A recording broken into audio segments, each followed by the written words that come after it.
200 novas quadras esportivas e melhorias para receber nossos jovens atletas nas escolas. Acesse gov.br/FNDE e acompanhe a retomada de obras de seu município e estado. Juntos vamos reconstruir uma educação vencedora. Ministério da Educação, Brasil, União e Reconstrução, Governo Federal.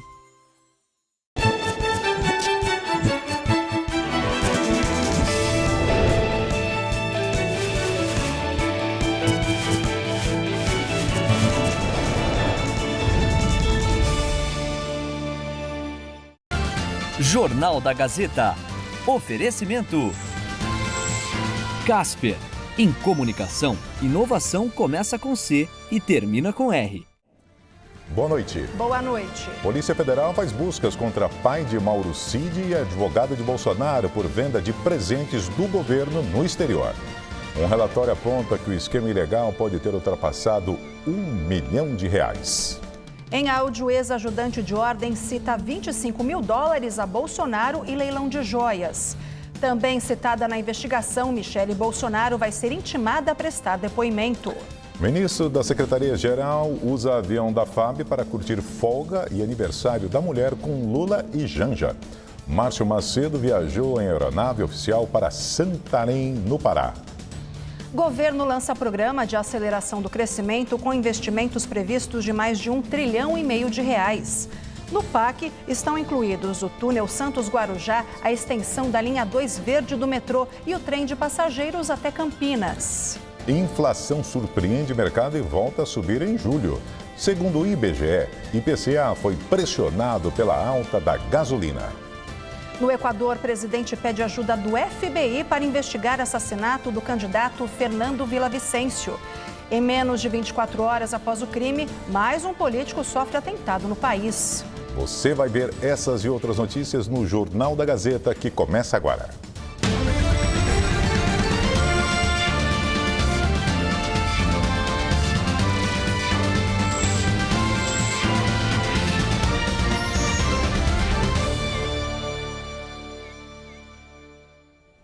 A Justiça condenou a 329 anos de prisão o rapaz responsável pela morte de 3 crianças e 2 professoras no ataque a uma creche na cidade de Saudades, em Santa Catarina.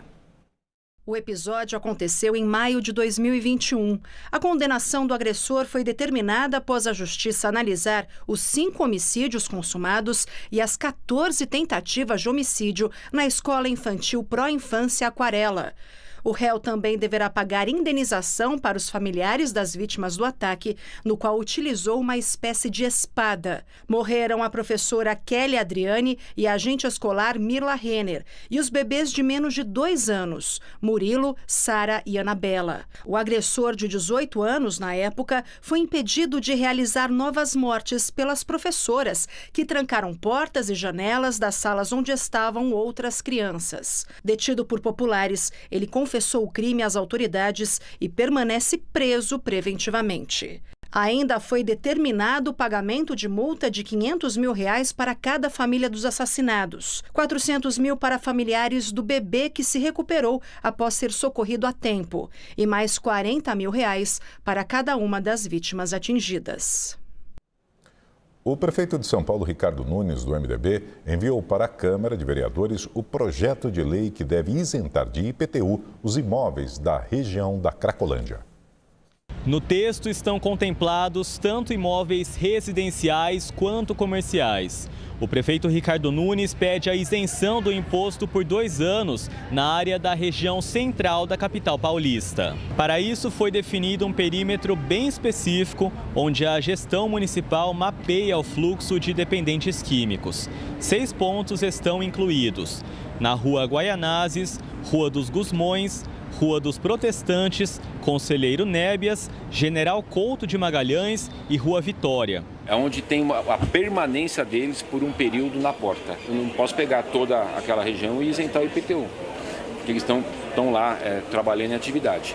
Mas a regra foi essa: pegar o boletim tem lá exatamente quais são as ruas, com a foto daquela aglomeração e a gente parametrizou a partir desse boletim que é emitido diariamente. O projeto foi enviado pela Prefeitura um dia depois de comerciantes, trabalhadores e moradores da região da Santa Ifigênia realizarem um protesto cobrando mais segurança e contra a violência no local que afasta clientes das lojas, forçando o fechamento dos estabelecimentos. O texto ainda precisa ser aprovado na Câmara Municipal. O prefeito afirmou que está em contato com vereadores para tratar do tema. Muito em especial com o líder do governo, que ele faz o diálogo do governo com os vereadores lá da Câmara Municipal. Nós não vai ter problema da aprovação, não é nem pelo valor, se vai ser 8 milhões ou 10 milhões por ano que a Prefeitura vai deixar de arrecadar. É mais para dizer o seguinte, a Prefeitura de São Paulo é solidário à situação, a gente precisa junto vencer essa questão de 30 anos da Cracolândia, mas acho que a gente vai ter que continuar trabalhando muito firmemente na questão de combate ao traficante, para sufocar a questão do tráfico, diminuir a oferta de drogas ali, ofertar o tratamento às pessoas que nós estamos fazendo. A lei prevê beneficiar no total 947 imóveis residenciais e comerciais no entorno da Cracolândia. A isenção valerá para os anos de 2024 e 2025. A Polícia Federal fez hoje buscas contra o pai de Mauro Cid e do advogado de Bolsonaro, Frederic Wassef, por suposta venda de presentes do governo no exterior. Um relatório da PF apontou que o esquema ilegal pode ter ultrapassado R$ 1 milhão. Em áudio, ex-ajudante de ordem cita 25 mil dólares ao ex-presidente. E também citada na investigação, Michele Bolsonaro vai ser intimada a prestar depoimento. As buscas e apreensões foram autorizadas pelo ministro do Supremo Tribunal Federal, Alexandre de Moraes, a pedido da Polícia Federal. Entre os alvos, o general da reserva Mauro César Lourena Cid, amigo de Bolsonaro e pai de Mauro César Barbosa Cid, que era ajudante de ordens do ex-presidente. No governo anterior, Lourena Cid chefiou o escritório da Apex, a Agência Brasileira de Promoção de Exportações e Investimentos, em Miami, nos Estados Unidos. A Procuradoria-Geral da República defendeu que essa investigação saísse do Supremo e fosse enviada para a Justiça Federal de Guarulhos. O pedido da PGR, no entanto, não foi aceito pelo ministro. Na decisão de mais de 100 páginas, Moraes detalha as apurações realizadas até agora pela PF. O documento fala em uma organização criminosa que, entre outros eixos, usou da estrutura do Estado para obtenção de vantagens. A PF suspeita que os valores obtidos das vendas de joias eram convertidos em dinheiro em espécie e ingressavam no patrimônio pessoal de Bolsonaro. De acordo com as investigações, a operação era feita por meio de laranjas e sem utilizar o sistema bancário formal. Parte dos itens, 2 esculturas, teria sido extraviada no mesmo voo que levou Bolsonaro a Orlando, nos Estados Unidos, dias antes do fim do mandato no ano passado. Os dados colhidos pela PF mostram que Mauro Cid e o pai conseguiram encaminhar esses itens a Miami, onde Lourena Cid tinha casa. Depois disso, eles levaram as esculturas, que foram recebidas por Bolsonaro em visita ao Oriente Médio, a lojas especializadas para tentar avaliar e vender os itens. Pai e filho teriam contado com a ajuda de outros 2 assessores de Bolsonaro, Osmar Crivellati e Marcelo Câmara. A PF indica ainda que o dinheiro eventualmente obtido com essas vendas seria incorporado ao patrimônio de Bolsonaro. As vendas só não teriam sido concretizadas porque as esculturas tinham baixo valor patrimonial. E uma das fotos utilizadas para negociar a venda de joias revela o rosto do general Mauro Lourena Cid. Segundo investigadores, ao fotografar a caixa com os itens para pedir uma avaliação do valor em lojas especializadas, o general acabou deixando seu rosto aparecer no reflexo. A Marcelo Câmara, Mauro Cid, fala da existência de recursos em dólar, supostamente de Bolsonaro, em posse do pai. Tem 25 mil dólares com meu pai. Eu estava vendo o que era melhor fazer com esse dinheiro, levar em cash aí. Meu pai estava querendo, inclusive, ir aí falar com o presidente. E aí ele poderia levar, entregaria em mãos, mas também pode depositar na conta. Eu acho que quanto menos movimentação em conta, melhor, né? Segundo afirma a investigação, Marcelo Câmara e Mauro Cid tinham plena ciência das restrições legais da venda dos bens no exterior. Em uma troca de mensagens, Câmara diz a Cid que conversou com o ex-chefe do Gabinete Adjunto de Documentação Histórica da Presidência sobre o assunto. Eu falei com ele sobre isso, Cid. Aí ele me falou que tem esse entendimento sim, mas que o pessoal questiona porque ele pode fazer o que quiser, mas tem que lançar na comissão memória, entendeu? Em seguida, após relatar a restrição para a venda do kit, Marcelo Câmara diz: o que já foi, mas se esse aqui tiver ainda, a gente certinho para não dar problema, porque já sumiu um que foi com a dona Michele, então para não ter problema. A Polícia Federal irá intimar Michele Bolsonaro a prestar depoimento. A PF destaca que os dados analisados indicam a possibilidade de que o gabinete de documentação histórica foi usado para desviar para o acervo privado do ex-presidente presentes de alto valor mediante determinação de Bolsonaro. A investigação tem indícios de que alguns presentes recebidos por ele em razão do cargo teriam sido desviados sem sequer terem sido submetidos à avaliação do gabinete. E o advogado da família Bolsonaro, Frederic Wassef, recomprou nos Estados Unidos o relógio recebido dos sauditas pelo ex-presidente para poder entregar o item ao Tribunal de Contas da União. Segundo a Polícia Federal, o Rolex de ouro branco cravejado com diamantes foi vendido por $68 mil pelo general Mauro César Lorena Cid, pai do ex-ajudante de ordens da presidência, tenente-coronel Mauro Cid. O depósito foi feito em nome do general em uma conta bancária no Banco do Brasil América. Para recuperar o presente oficial, o Wassef teve de pagar um valor maior do que aquele obtido na venda.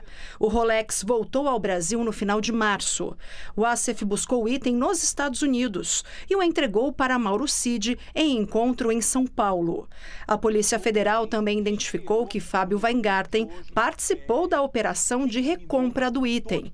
Uma conversa interceptada mostra o advogado e assessor de Jair Bolsonaro orientando o coronel Mauro Cid a recomprar o objeto nos Estados Unidos. Procurado, Weingarten afirmou que desconhece por completo o tema. Após a existência do relógio virar notícia, a defesa de Bolsonaro se comprometeu a devolver o item. Bolsonaro recebeu o presente do rei saudita durante uma viagem oficial ao país em 2019. O Tribunal de Contas da União entende que esse tipo de presente recebido por autoridades no exercício do cargo não pertencem ao presidente, mas ao Estado brasileiro. As defesas de Jair Bolsonaro e da mulher dele, Michele Bolsonaro, foram procuradas pela produção do Jornal da Gazeta, mas até o momento não se manifestaram. E segundo a colunista do Estadão, Eliane Cantanhede, a Polícia Federal pediu ao STF a quebra de sigilo fiscal e bancário de Jair Bolsonaro e autorização para que o ex-presidente preste depoimento sobre a operação de hoje. Já o Exército afirmou em nota que vem acompanhando a operação e que não compactua com eventuais desvios de conduta de quaisquer de seus integrantes. Nas redes sociais, o assessor do ex-presidente Fábio Weingarten, que é citado na investigação, disse que para que não paire dúvidas ou se façam interpretações equivocadas, esclarece que no diálogo em que manteve com o ex-ajudante de ordens, Mauro Cid, se refere à entrega voluntária das joias ao Tribunal de Contas da União. O advogado de Bolsonaro disse que o objetivo era antecipar a remessa à corte e que qualquer outra interpretação está eivada de má vontade ou de uma frustrada tentativa de envolver seu nome em ações que desconhecia. E agora o comentário de Josias de Souza, direto de Brasília.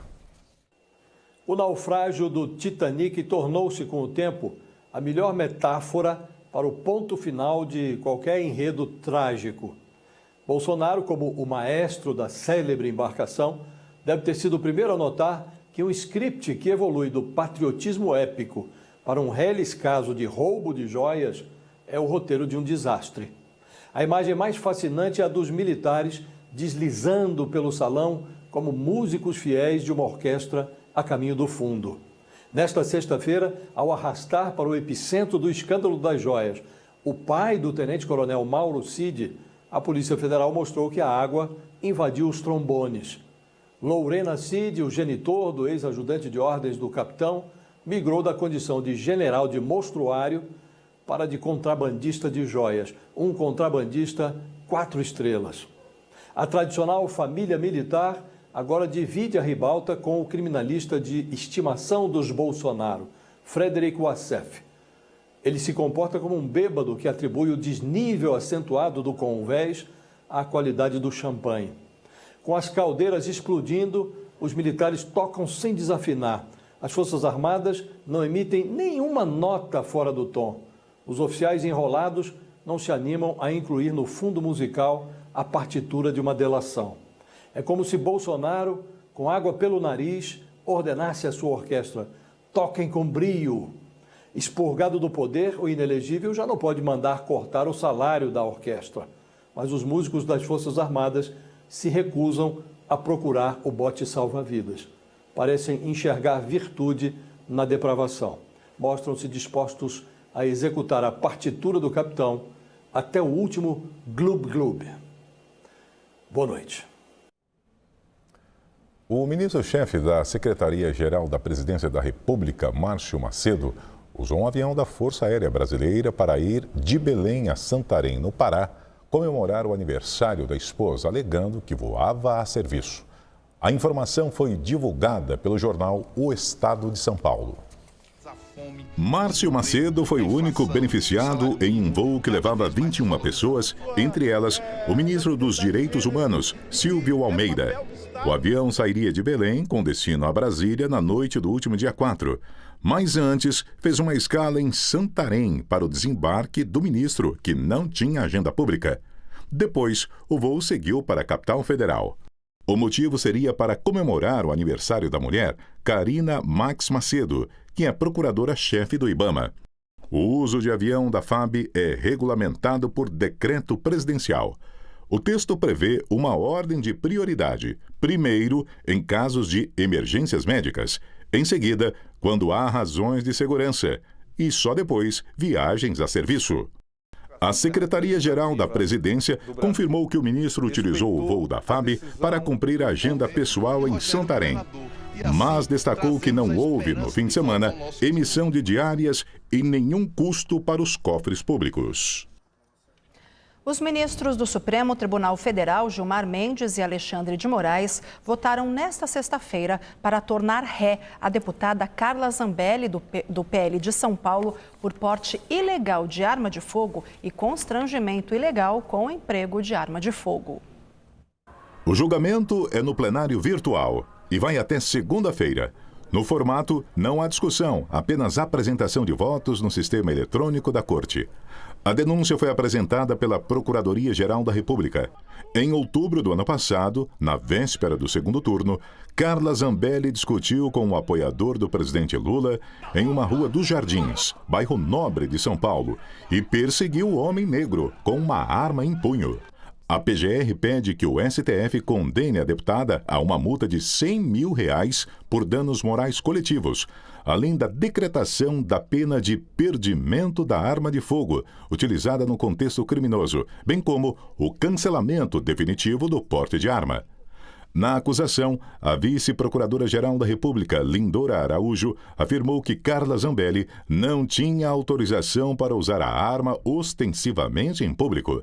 Ao aceitar a denúncia, o relator Gilmar Mendes disse que, ainda que Zambelli tenha porte de arma, o uso fora dos limites à defesa pessoal, em contexto público e ostensivo, ainda mais às vésperas das eleições, em tese, pode significar responsabilidade penal. Carla Zambelli sempre negou as acusações. Segundo o decano da Corte, a tese de legítima defesa, colocada pelos advogados de Zambelli, deve ser analisada ao longo de uma eventual ação penal. O governo lançou hoje um novo programa de aceleração do crescimento. O PAC vai contemplar a retomada de obras paradas e a intensificação daquelas que estão em andamento, além de novas iniciativas. Nos próximos anos, o total do investimento é de mais de R$1,5 trilhão de reais. O programa de aceleração do crescimento foi lançado hoje no Teatro Municipal do Rio de Janeiro. A nova versão do PAC foi coordenada pela Casa Civil, que selecionou projetos de infraestrutura nas 27 unidades da federação. O presidente Lula aposta no retorno do programa para incentivar a geração de emprego e renda com obras em diferentes áreas, empreendimentos executados pelo governo federal e parcerias com o setor privado. E o PAC é o começo do nosso terceiro mandato, porque é a partir do PAC Ministro vai parar de ter ideia. Ministro vai ter que cumprir o que foi aprovado aqui e trabalhar muito para que a gente possa executar esse pacto. Durante o discurso, Lula também afirmou que o evento não foi realizado para os integrantes do PT ou para o governo e falou que a convivência democrática na adversidade é fundamental. Esse país só vai dar certo se a gente compreender que nós precisamos aprender a conviver com as pessoas que a gente não gosta e a pessoa não está pedindo para a gente gostar, apenas para a gente respeitar. O presidente Lula convidou todos os governadores para o lançamento do novo PAC, já que o programa vai reservar 136 bilhões para custear projetos considerados prioritários por estados e municípios. No entanto, o governador de São Paulo, Tarcísio de Freitas, do Republicanos, não foi ao evento. No conjunto de obras previstas para o estado estão a implantação do túnel Santos-Guarujá, a extensão da linha 2 verde do metrô, o trem de passageiros até Campinas e moradias do Minha Casa Minha Vida. O investimento deve chegar a mais de 179 bilhões de reais em obras e serviços. No total, o programa deve investir 1 trilhão e 400 bilhões de reais em todo o país até 2026, no final do terceiro mandato de Lula. Outros 300 bilhões estão previstos a partir de 2027. No trecho voltado ao transporte eficiente e sustentável, estão previstas construções e adequações de 3 ferrovias com investimento de quase 350 bilhões de reais. Entre elas, a construção da ferrovia de integração Oeste-Leste e a construção da Ferrogrão, que vai integrar o Centro-Oeste ao Pará. Ao todo, o governo vai investir em 9 eixos. Um dos destaques é o pacote de transição ecológica, com iniciativas para transição e segurança energética, investimentos em cidades sustentáveis e resilientes, anunciado pelo ministro da Fazenda, Fernando Haddad. Trata-se de um plano, portanto, que vai muito além da importante transição energética e da substituição dos combustíveis fósseis pela energia renovável. Trata-se da criação de uma nova conduta e postura em relação ao meio ambiente, que contará com a proposição de novas leis e regulamentos que abram caminho para novos investimentos e que orientem governos, estados, municípios, empresas, sociedade civil para um novo tipo de interação com a natureza e com a vida de todo o planeta.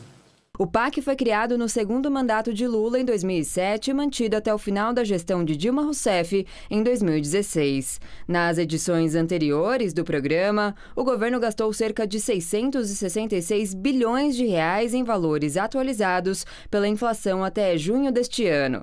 Mas, apesar dos altos valores de investimento, o programa teve baixa execução de obras. Um relatório do Tribunal de Contas da União, de 2019, aponta que a primeira versão do PAC concluiu apenas 9% das ações previstas.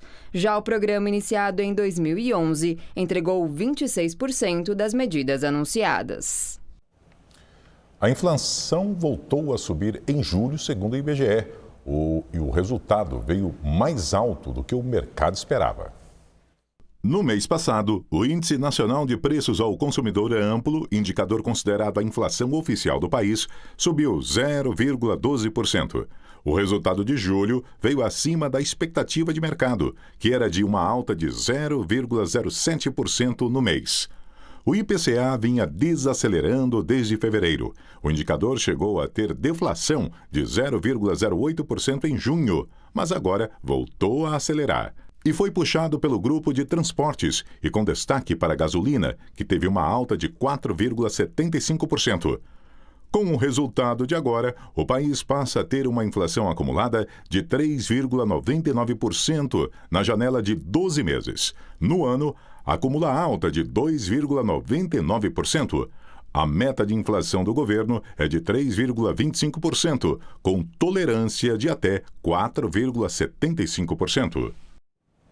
No mercado financeiro, o dólar comercial fechou a semana com valorização de 0,45%, cotado a R$ 4,90 na venda. O Ibovespa da Bolsa de Valores B3 encerrou o pregão em queda de 0,24% aos 118.065 pontos.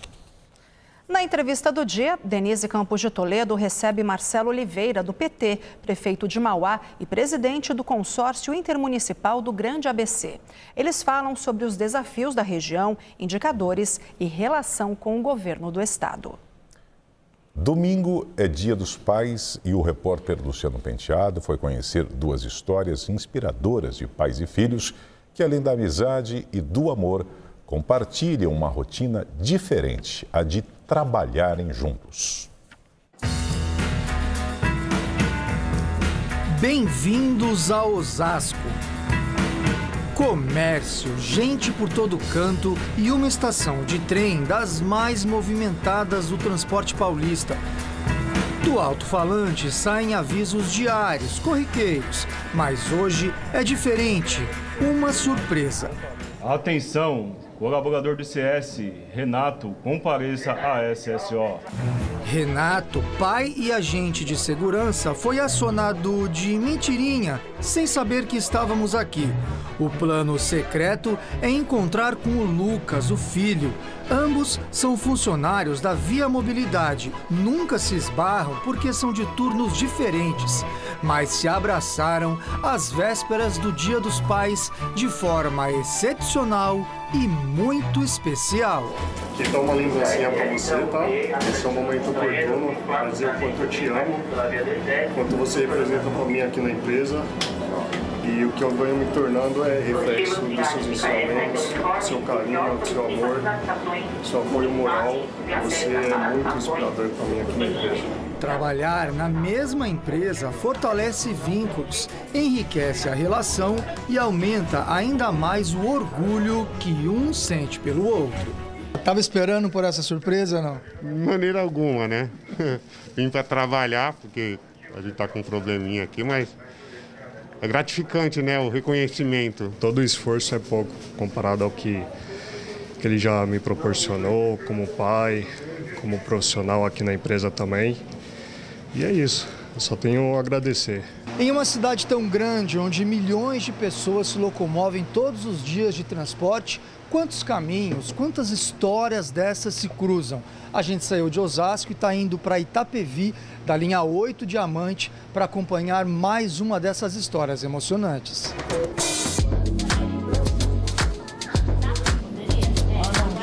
"40 minutos de trem nos separam de outra família, a do Zé Carlos e do Matheus. O pai sentou pela primeira vez nesta cadeira de maquinista há 35 anos. Um legado que o filho herdou há 1 ano. Os trilhos sempre no horizonte, como rotina diária. Eu fiquei muito feliz, né, no caso, né, dele ser um maquinista, né, enfim. E na realidade, maquinista pode ser uma ponte para várias outras áreas também, não precisa ser maquinista estando no meio ferroviário, né? A ferrovia proporciona uma carreira ampla, né? É um bom professor, qualquer dúvida que eu tenha, né, ao longo do treinamento, ao longo do trabalho, né, tipo, eu sei que eu posso contar com ele, é um cara que tem bastante experiência, né, sempre tem tudo na ponta da língua. Então é um bom privilégio, assim, ser filho dele. Ambos também são trabalhadores da Via Mobilidade. Nesse caso, digamos que não poderia ser diferente. As ferrovias estão no DNA da família. Meu irmão já trabalhava, né, na ferrovia, né? Tinha 2 irmãos, um saiu, outro ficou, trabalhou até aposentar. Aí entrou eu, aí entrou meu outro irmão, minha cunhada, meus 2 sobrinhos, né? E por último meu filho, né, agora, recentemente, né? Tá no sangue, né? E vamos ver se continua aí, que o transporte é uma coisa que emociona a gente, que dá incentivo, é gostoso. Com ou sem coincidências, estando ou não no mesmo ofício, no domingo o que vale mesmo é estar junto, repassar bons valores, ainda que exercendo outra função, é um dos valiosos prazeres de ser pai.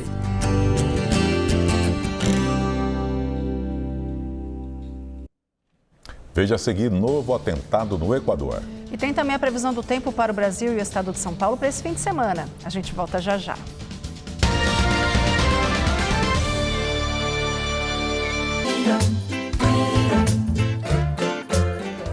começar a semana com o astral lá em cima? Então o seu lugar é aqui com a gente no Mulheres. Nesta segunda tem previsões dos astros com Daniel Atala. O que será que vem aí para o seu signo? E na culinária, carne com cerveja preta e crosta de alho, para impressionar num jantar especial.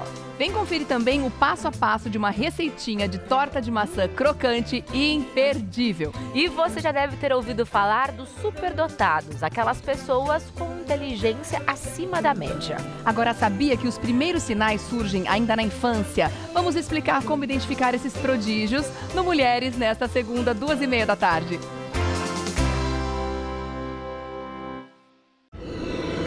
São Paulo são moradias.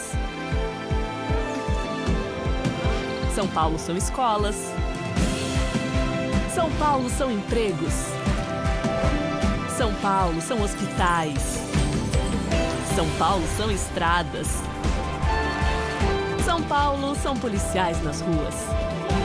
São Paulo sou eu. São Paulo sou eu. São Paulo sou eu. São Paulo sou eu. Para o governo do estado, São Paulo é você. São Paulo são todos. Muito mais completo. Muito mais dinâmico. Muito mais atualizado. GazetaEsportiva.com. Os principais campeonatos, reportagens especiais, placar ao vivo, enquetes, conteúdos exclusivos, entrevistas, resenhas, bastidores, notícias minuto a minuto, vídeos e muito mais. GazetaEsportiva.com. Muito além dos 90 minutos.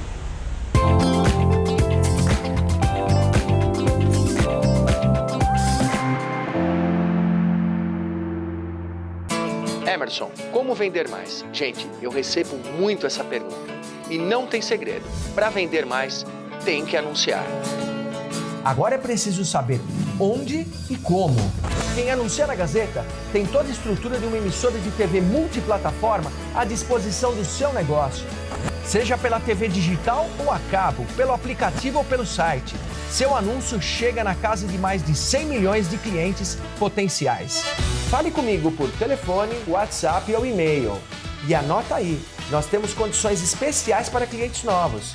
Anunciar na TV Gazeta é assim, a projeção que o seu negócio merece no preço que cabe no seu bolso.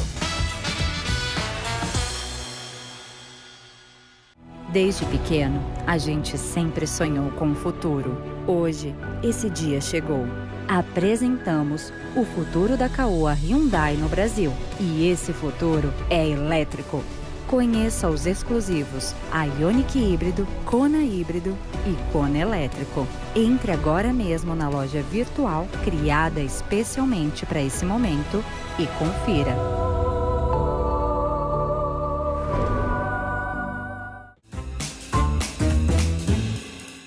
Olá pessoal, Rav Sani aqui falando, Rabino Sani, um convite especial para todos vocês. Esse domingo, 13 de agosto, às 11 da noite, logo após o Mesa Redonda, Rav Sani Live Show. Eu conversei com a autoridade em consórcio, Cleiton Avelino, e também a autoridade hoje na saúde mental, o CEO da Somente, Michel Gourmayan. Assuntos importantes, nos vemos aqui na TV Gazeta.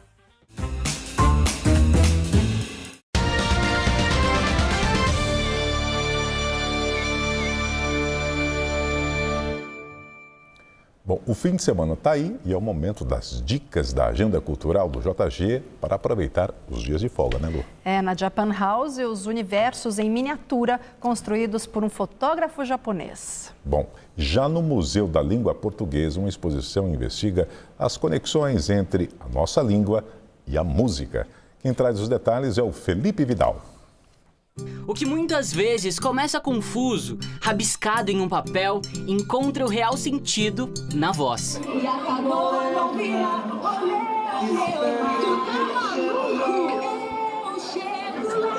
Trechos da história da música brasileira, quase uma conversa da nossa diversidade sonora e das várias possibilidades que a oralidade sugere. Essa nossa canção, exposição no Museu da Língua Portuguesa, celebra o elo profundo entre a língua e a música. Histórias que passam pela criação artística, emoções e a relação que cada um de nós é capaz de criar. A mostra fica em cartaz até março de 2024, de terça a domingo. Ingressos de 10 a 20 reais. Tudo começou com um brócolis. Quer dizer, é um brócolis ou é uma árvore? Não sei, gente. A inspiração é livre, cada um observa o que quiser. Tatsuya Tanaka, fotógrafo, trouxe exatamente isso. Já acostumado com a imagem, reorganizou elementos tão comuns, mas de uma forma diferente. E eu te digo, é preciso estar atento e olhar várias vezes. Do perfil do artista na internet, que alcança milhões de usuários, as miniaturas engrandecem o térreo da Japan House, na Avenida Paulista. Já seguia ele pelo Instagram já faz um tempo. Quando você segue o Instagram dele, você começa a ver várias obras além dessas aqui. Muito interessante, a percepção dele de usar o cotidiano, seja com alimentos, seja com um objeto, e transformar isso em arte. É muito bacana. É um trabalho minucioso, imaginativo, capaz de nos levar do mais fantástico ao rotineiro. Tem esse encontro da nossa cultura e da cultura japonesa. O Tanaka fez até uma obra para essa exposição aqui no Brasil, homenageando o Brasil. E ele usou o quê? Usou o arroz e o feijão, que são dois elementos básicos da nossa gastronomia e são também muito importantes na gastronomia japonesa, mas usados de maneira diferente. Então o feijão, por exemplo, o feijão azuki, é usado majoritariamente em sobremesas. Então não como o nosso feijão com arroz, a nossa feijoada. O título da obra faz jus. Delícias de Além-Mar. Um oceano de dar inveja de tão bom. Na obra ao lado, uma performance de provocar lágrimas. Uma esplêndida apresentação com uma cebola tambor. E fica aqui a constatação. Na reunião, não enrole, por favor. No slide, um gráfico enrolado em sushi ou um sushi gráfico? O humor é um toque especial de Tanaka e também um convite. Todos nós somos criadores quando a gente acha um novo ângulo, talvez ele fez uma piada, fez um trocadilho com aquela imagem visual. Talvez você, como brasileiro, vai fazer um outro trocadilho. Eu amo miniatura desde sempre. Ressignifica o nosso olhar, os instrumentos, os utensílios, os locais. Ao todo, são 37 obras. Um trajeto que merece total atenção. Há bancos, né, que percorrem toda a exposição. Dá um tempo para realmente essa experienciação. Então é muito importante, se ele levou tanto tempo, tanto cuidado para montar, vamos levar também um tempo para olhar, né? E postar e interagir. Assim como a galeria virtual do Tanaka, em que sempre há uma cena por dia, vale a pena se aventurar no clique. A exposição Japão em Miniaturas, Tatsuya Tanaka, pela primeira vez nas Américas, fica em cartaz até 8 de outubro. A entrada é gratuita.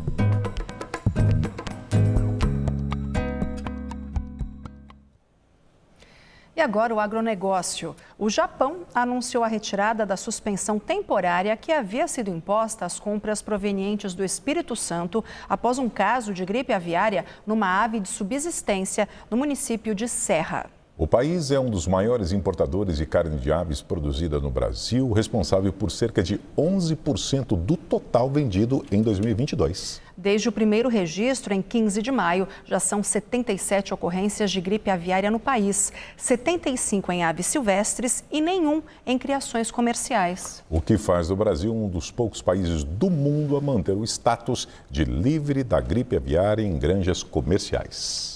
Do campo para a previsão do tempo. Isso mesmo, Lu. Domingo, bom, é dia dos pais, né? E como todos querem saber como é que vai ser o fim de semana, se abre, se fecha, vamos saber os detalhes com a Fernanda Azevedo, que já está na área aqui. Boa noite, Fernanda. Bom, conta pra gente sobre essa virada que você vem anunciando aí ao longo da semana. Fernanda, boa noite. Boa noite para vocês também. É isso mesmo, eu tenho falado da chegada de uma nova frente fria no domingo.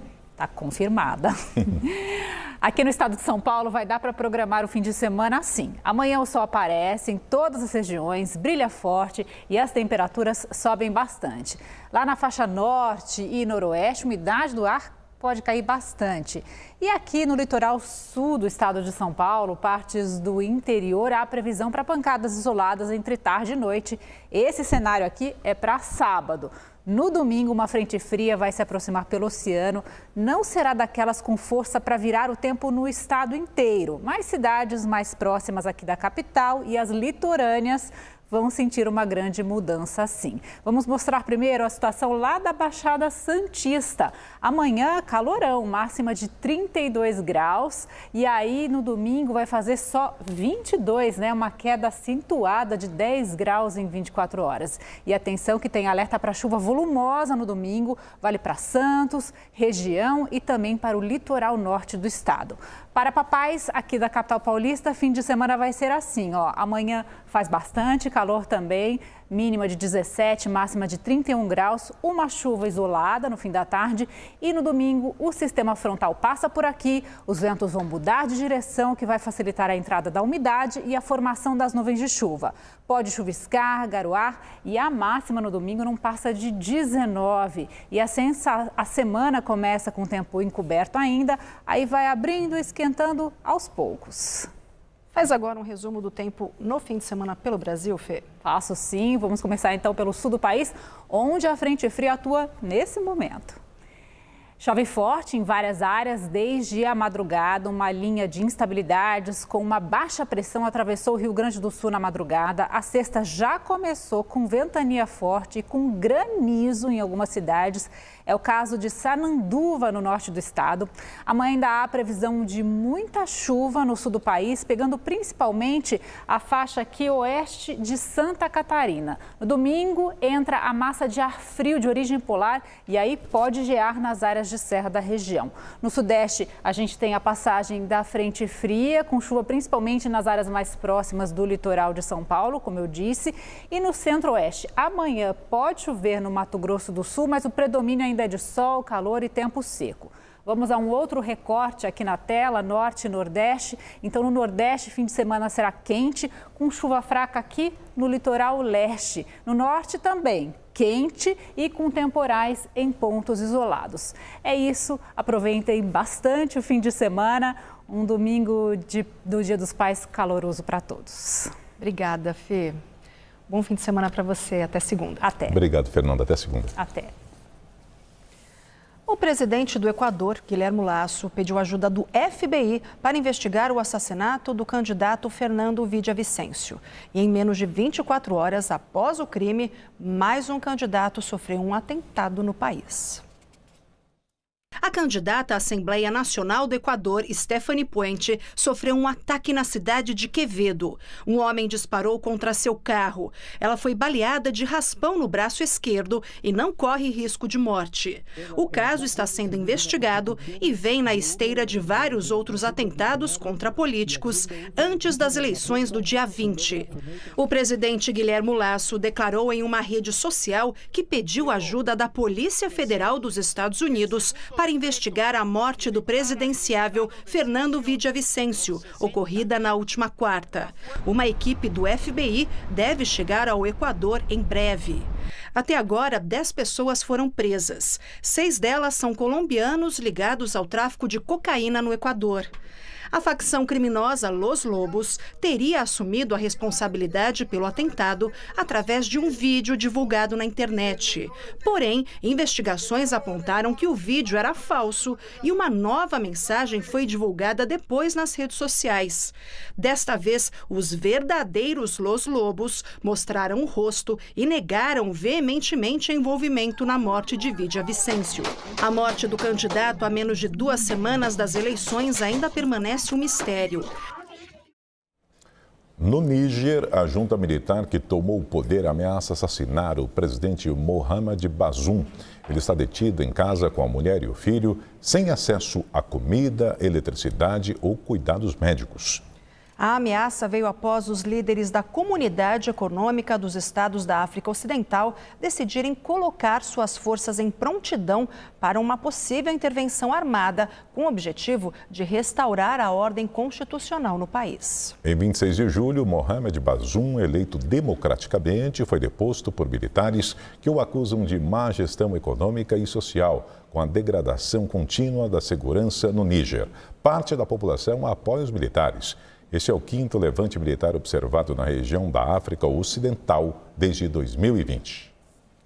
E veja a seguir, na entrevista do dia, Denise Campos de Toledo recebe Marcelo Oliveira, do PT, prefeito de Mauá e presidente do consórcio intermunicipal do Grande ABC. Em pauta, os desafios da região, indicadores e relação com o governo do estado. É depois do intervalo. Até já.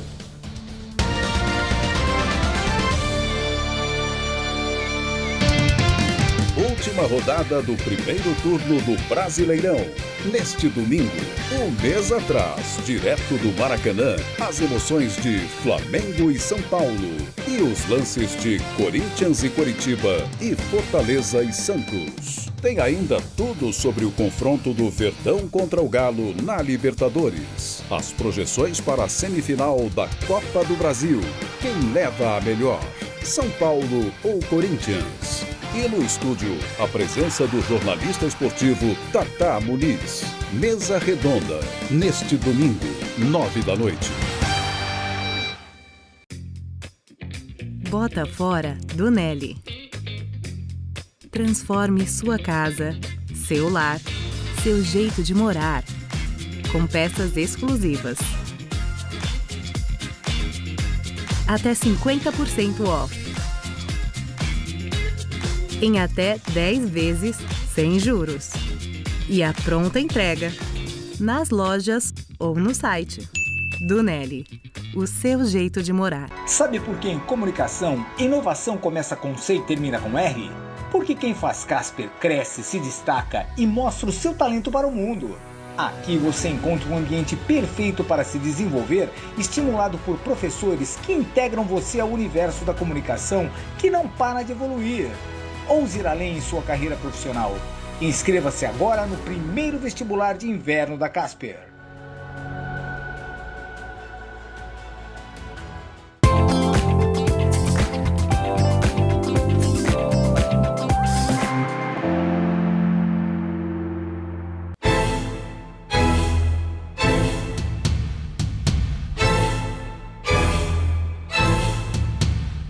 Podcast Jornal da Gazeta, em aplicativos de celulares e nas plataformas digitais de áudio. Ouça nossos comentários de política e de economia, a entrevista do dia e especiais sobre os bastidores da notícia. Podcast Jornal da Gazeta, o bom jornalismo para você ouvir onde e quando quiser.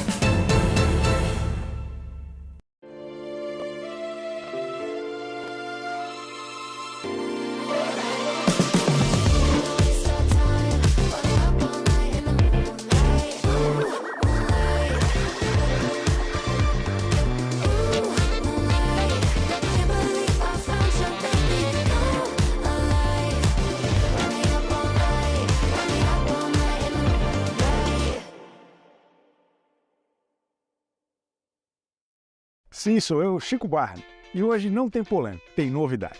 Você sabia que a assinante UOL tem acesso a conteúdos exclusivos? Pois é, são centenas de blogs a respeito de esporte, política e outros diversos assuntos.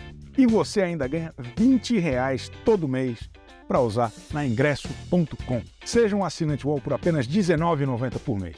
O que você paga por mês volta em desconto em ingresso. Aproveite e assine agora.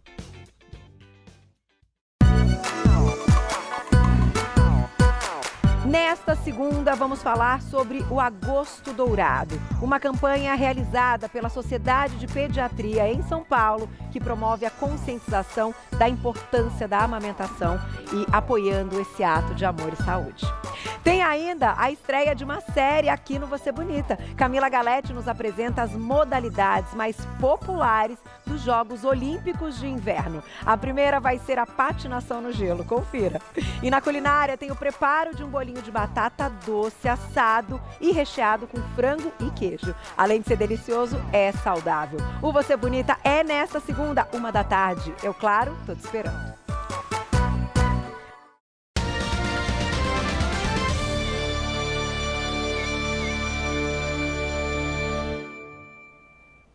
O preço do diesel subiu pela segunda semana seguida nos postos de combustíveis. De acordo com a Agência Nacional de Petróleo, o valor médio do litro é de R$ 5,00, uma alta de 1,21% e maior patamar desde o fim de junho. Já o preço da gasolina registrou alta pela primeira semana após 4 quedas seguidas nos postos de combustíveis do Brasil. O valor médio subiu para R$ 5,53 nesta semana. E agora é a hora da entrevista do dia com Denise Campos de Toledo. E vamos falar agora dos desafios e indicadores do ABC Paulista, além das relações com o governo do estado. Eu converso com Marcelo Oliveira, que é do PT, prefeito de Mauá e presidente do consórcio intermunicipal do Grande ABC. Prefeito, boa noite. Boa noite, Denise. Muito obrigado pela oportunidade. Eu que agradeço a sua presença e vamos começar explicando para o nosso telespectador como é que é esse consórcio ABC, que região que compreende. Porque a gente fala do ABC Paulista, mas são 7 cidades, não é? Isso, o ABC Paulista ele está composto por São Caetano, Santo André, Diadema, São Bernardo, Mauá, Ribeirão Pires e Rio Grande da Serra. São 7 cidades de uma região que tem um potencial extraordinário, né, com 2,7 milhões de pessoas, um PIB de 12,8 bilhões. Então, a gente tem uma área muito importante no estado de São Paulo. É uma região muito interligada à capital de São Paulo e as cidades também são muito ligadas. Agora, quando se trata do consórcio, como é que se pode definir quais são as prioridades, as negociações, por exemplo, com o governo federal, com o governo estadual? As cidades têm problemas distintos, não é? Com certeza. O nosso consórcio foi o primeiro, fundado em 1990, já com o intuito de poder dialogar entre as cidades e também o estado de São Paulo. Nós estamos retomando o Conselho Metropolitano da região do estado de São Paulo. São 39 prefeituras, reuniões também com a Prefeitura de São Paulo e o Governo do Estado, para dialogar, todas as demandas que tem na nossa cidade. A questão da mobilidade urbana, a questão do meio ambiente, da saúde. Então, está tudo interligado. Ali, no que nos divide, são os nomes da cidade, mas às vezes tem ruas que um lado é Mauá, outro lado é Santo André, o outro lado é Mauá, outro lado é São Paulo. Então, assim, os problemas são iguais, então é fundamental nós termos o diálogo com o Governo do Estado. Nós discutimos muito aqui, inclusive, a questão de decisões conjuntas na época da pandemia, porque era tudo muito interligado, inclusive a questão de transportes, das medidas adotadas em uma ou outra cidade. Agora, transportes continua sendo aí um dos desafios da região e cobrança para o Governo do Estado, não é? Sem dúvida nenhuma, o maior sonho da nossa região é chegar ao metrô, em Mauá, Ribeirão Pires, Rio Grande da Serra, na nossa região. Então, nós temos dialogado com o Governo do Estado, estamos marcando reuniões para que a gente possa voltar, porque sempre quando começam os governos, seja do Estado, federal, municipal, nós temos a esperança de voltar a dialogar temas que ao longo dos anos têm sido debatidos. Então, nós temos algumas reuniões marcadas com o governador Tarcísio para que a gente possa dialogar a possibilidade do metrô para a nossa região. Tem discussões também a respeito da CPTM, de interligação, BRT do ABC também, não é? Sim, o BRT que interliga ali São Caetano, passa por São Caetano e São Bernardo, essa discussão tem avançado naquela região. Então, a gente espera também que possa avançar nesse outro espaço. A CPTM, como a Sabesp, que a gente vê da discussão da privatização, tem que envolver os municípios também, Por isso, essa volta da discussão do Conselho Metropolitano será fundamental para nós. E como é que fica a questão política? Porque são prefeitos de partidos diferentes. Sim. Não é? Como é que fica essa comunicação política, o entendimento com o governo do Estado? E eu já vi reclamações, por exemplo, de alguns municípios que outros estariam recebendo mais recursos.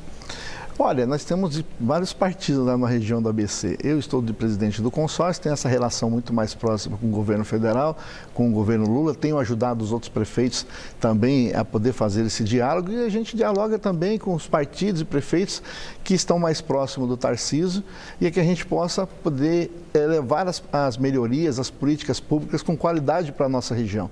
Então, a gente tem uma parceria muito boa entre os prefeitos, aqueles que são mais próximos com o governo federal do estado, um ajuda o outro nas políticas que são necessárias, como a gente tem dito, que desde o governo Dilma nós temos 2,5 bilhões de reais travados dos PACs, mobilidade urbana, PAC encosta, e a gente está conseguindo destravar através do governo federal. E alguns diálogos que nós temos feito com o governo do estado, que são contratos que foram assinados anterior ao início do governo do Tarcísio, a gente também tem avançado para poder destravar. Agora, há uma preocupação também da região com reindustrialização, retomada de investimentos investimentos. O setor automobilístico sempre foi muito forte na região. Houve aí desativação de algumas unidades, o desemprego nesse segmento cresceu. O setor continuou com problemas, na verdade, aí é um problema macro do país, mas especificamente para a região, há alguma estratégia em definição? Nós estamos discutindo a nova, uns chamam de neoindustrialização, a nova industrialização, né, com mais tecnologia. A nossa região gerou aí, tem um saldo de 6,8 mil empregos nesse período. Então, assim, nós estamos conseguindo vencer esse desafio junto com a Agência de Desenvolvimento, que tem trazido discussões. Nós podemos dar um exemplo, a nossa região, nós temos 2 empresas que produzem ônibus elétricos, que é um debate fundamental que nós estamos fazendo para gerar emprego, para gerar renda também. As prefeituras de Mauá, de Santo André, têm começado a fazer o teste desses ônibus elétricos. Então, assim, é uma discussão grande, mas o potencial da nossa região é muito grande. Nós estamos, vou dar exemplo da cidade de Mauá, a 30, 40 minutos do Porto de Santos ou ao aeroporto de Guarulhos. E com isso as empresas têm nos procurado para poder se instalar na nossa região. E com isso a gente está conseguindo manter aí um saldo positivo no nível de emprego. Mas é claro que é um grande desafio nessa nova industrialização na nossa região.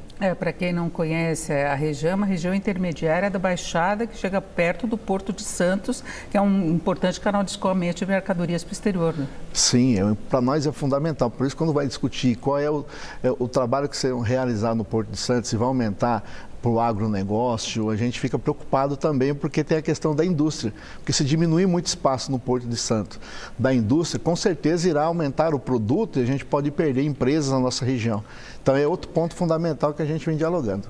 Agora, prefeito, em relação a ações macroeconômicas, discussões no Congresso, houve uma mobilização muito grande de prefeitos e mesmo governadores em torno da reforma tributária. Por aí, qual a sua expectativa? O senhor está otimista ou não? Estou otimista, sim. Eu acompanhei através da Frente Nacional de Prefeitos, estive em Brasília, junto com os prefeitos, com alguns ministros. Precisa fazer alguns ajustes, mas com certeza o nosso país vai ganhar. Só com a aprovação dela deve gerar muito emprego no nosso país e a nossa região, como eu disse, tem um perfil muito importante na questão da mão de obra e também do polo industrial Sertãozinho. Nós temos um polo petroquímico, então a área nossa está preparada para poder crescer. Então, com a reforma tributária, alguns ajustes estão feitos, nós temos conversado, né, com os senadores para que a gente possa ter aí, né, um grande avanço de muitos anos, né, sonho de muitos anos, essa reforma. E eleições municipais do próximo ano, qual a sua expectativa para a região, Mauá em particular? Como é que o senhor está vendo a configuração política? Nós temos visto um grande debate que nós teremos na nossa cidade de Mauá. Eu sou prefeito do Partido dos Trabalhadores, o governo Lula sempre venceu as eleições lá na nossa cidade e nós temos avançado, né, nas políticas públicas, desde construção de novas escolas, pós-saúde, campo de futebol sintético, também asfaltamento novo, um programa que nós chamamos de asfalto novo, entre trabalhos sociais, diminuir o valor da comida, né? Nós temos um restaurante popular que era R$2, reduzimos para R$1, criamos um restaurante popular móvel, então tem trabalhos sociais importantes. Então a gente percebe que será um debate fundamental para comparar governos, né? E a nossa região, ela é uma região que a política está muito na veia, né? Então começa muito rápido. A campanha ainda vai ser o ano que vem e os debates já estão sendo feitos entre os partidos, né? Para que caminho que iremos tomar, as composições. Lá o PSB integrou ao nosso arco de aliança, de governo, né? Temos no governo federal, os partidos que estão no governo federal também têm a tendência de ir para as discussões municipais.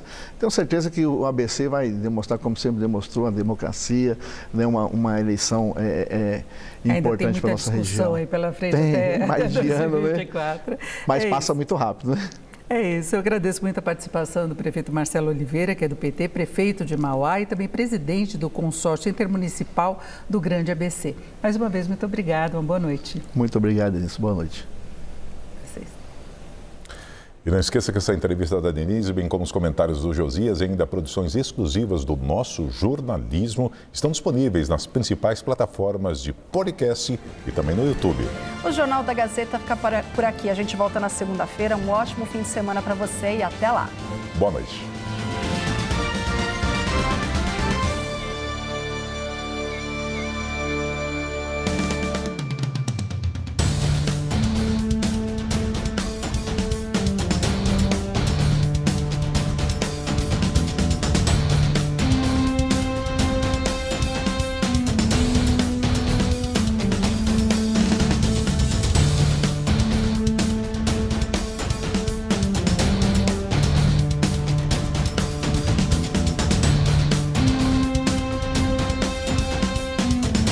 Jornal da Gazeta.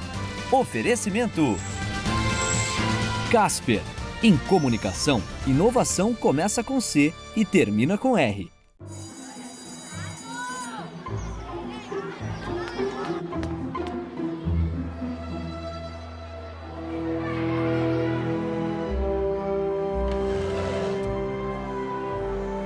Aprender a ler e escrever é um direito fundamental.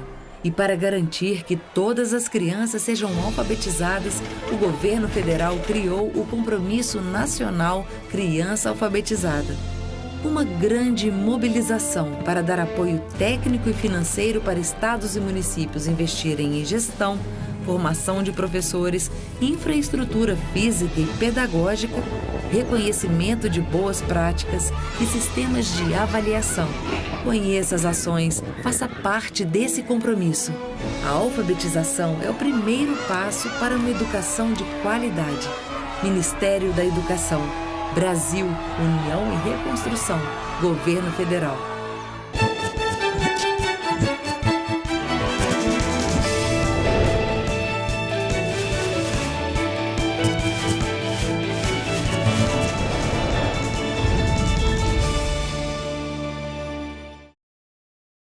Nossa próxima atração tem classificação livre.